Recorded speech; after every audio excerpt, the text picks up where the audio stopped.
મિર્ચી morning.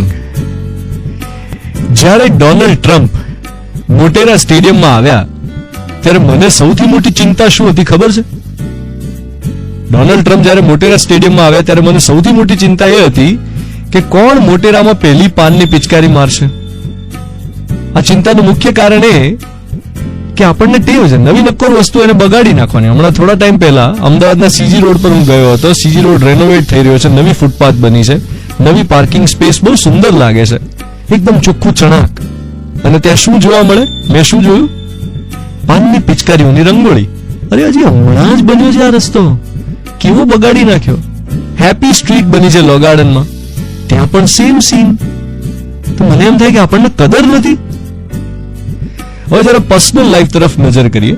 અંગત જીવનમાં આપણા દાદી આપેલી સાડી હોય કે નાની આપેલા ઘરેણા હોય, એને કેટલું જતનથી સાચવીએ છે. જૂનો પટારો ખોલીએ તો એમાં કેટલી બધી યાદો સચવાયેલી હોય, એને સાચવીએ છે કારણ કે આપણો વારસો છે. દર વર્ષે કોઈ ખાસ તહેવાર આવે, તહેવારના દિવસે કોઈ ખાસ વસ્તુ ઘરમાં બને. દર વર્ષે તહેવારમાં કોઈ ટિપિકલ વાનગી બનાવવાની જ એ શું છે? પ્રથા છે, ફેમિલીની પરંપરા છે, કરવાનું એટલે કરવાનું.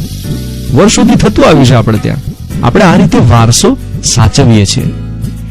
જે શિસ્ત અંગત જીવનમાં જોવા મળે છે એ ડિસિપ્લિન પબ્લિક લાઈફમાં કેમ નથી સચવાતું ખબર છે?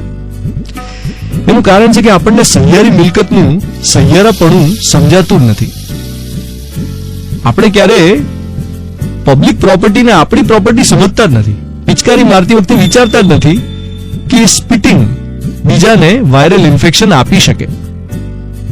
આપણે નાહક પાણી ઢોળતા વિચારતા જ નથી કે જળ એ સહિયારી મિલકત છે. મોટા મોટા ફંક્શન્સમાં અન્નનો બગાડ, ફૂડ વેસ્ટ કરતી વખતે વિચારતા નથી કે આ અન્ન એ સહિયારી મિલકત છે. આટલું બધું કોણ વિચારે? એના ચક્કરમાં કેવું બધું બગાડીએ છે. આજનો મોર્નિંગ મંત્ર ખાલી એટલો જ કે જે મળ્યું છે એ સાચવી જાણીએ.